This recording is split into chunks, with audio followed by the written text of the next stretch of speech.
হুট করে কিন্তু 1 নাম্বার টিম হয়ে যাবেন না। টেস্ট ম্যাচ 5 দিনের খেলা, এখানে কোনো ছোট টিম বড় টিমকে হুট করে হারায় দিতে পারবে না। ওয়ান ডে টি20 ইটস একদিনের খেলা, অপোজিশনের ব্যাড ডে গেলে জেতার চান্সেস থাকে। বাট টেস্ট ক্রিকেটে আপনাকে 5 দিন ভালো ক্রিকেট খেলতে হবে।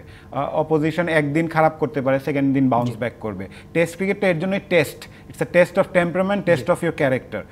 আপনার ওই জায়গাটাতে আপনি কতটুকু টেস্টে উতরে উঠতে পারেন, এটাই হচ্ছে গিয়ে টেস্ট ক্রিকেটেরই। আপনি হুট করে কিন্তু 1 নাম্বার টিম হয়ে যাবেন না। নিউজিল্যান্ডকে দেখেছি আমরা অনেক বছর ধরে কনসিস্টেন্ট ক্রিকেট খেলতে এখন তারা টপ 2 টপ 1 এইখানে র্যাঙ্কিংয়ে তারা এসেছে। আমাদেরও কিন্তু সময় লাগবে, আমি ওটা বলছি না, কিন্তু প্যাটার্নটা ধরতে হবে। টেস্ট ক্রিকেটের মেজাজটা কি, এই লাস্ট পাকিস্তানেও ভালো লেগেছে একটা জিনিস, এই ইন্ডিয়াতেও ভালো লেগেছে যে অ্যাটলিস্ট আমরা এখন অপোজিশনের 20টা উইকেট ফালানোর মতো ক্ষমতা রাখি।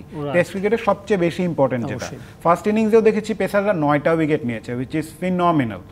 বাট ব্যাটিংটাও কিন্তু টেস্ট ক্রিকেটের একটা বড় অংশ। যেমন বোলিংয়ে 20 উইকেট, তখন তেমন ব্যাটারদেরও কিছু রেসপন্সিবিলিটি থাকে, যেটা আশ্বিন জাদেজা করে ফেলেছে। উপরে হয়তো এক একদিন এক একজন করবে, বাট যেদিন কেউ করবে না সামওয়ান তখন তারা তো আছে। বাট আপনি যদি একেবারেই পাকিস্তান থেকে এই দল এসে ইন্ডিয়াতে যদি এখন বলি যে টিমটা একদম চেঞ্জ বা দলটা খারাপ হয়ে গেল, তাহলে তো এই প্লেয়াররাই তো খেলেছে পাকিস্তানে।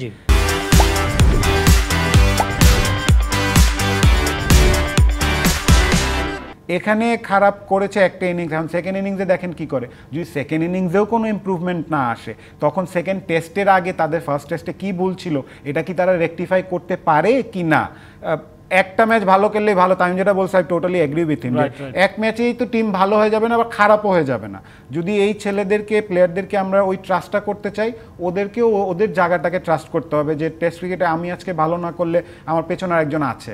এই হেলদি কম্পিটিশনটা পেস বোলিং ইউনিটে আছে দেখি কিন্তু আজকে আমরা সেটা সুফল পাচ্ছি। এবাদত বাইরে, শরীফুল বাইরে, মুস্তাফিজের মতো প্লেয়ার লিমিটেড ওভার ফরম্যাট খেলে, তানজিম সাকিব রয়েছে। সো এইখানে একটা হেলদি কম্পিটিশন আছে।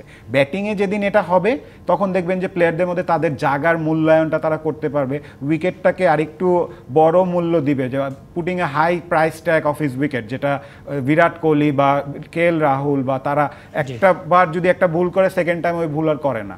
সো আমাদের ওই ভুলে করার প্রবণতাটা কমাতে হবে, আর এটাও মানতে হবে ইন্ডিয়া নাম্বার 1 টিম।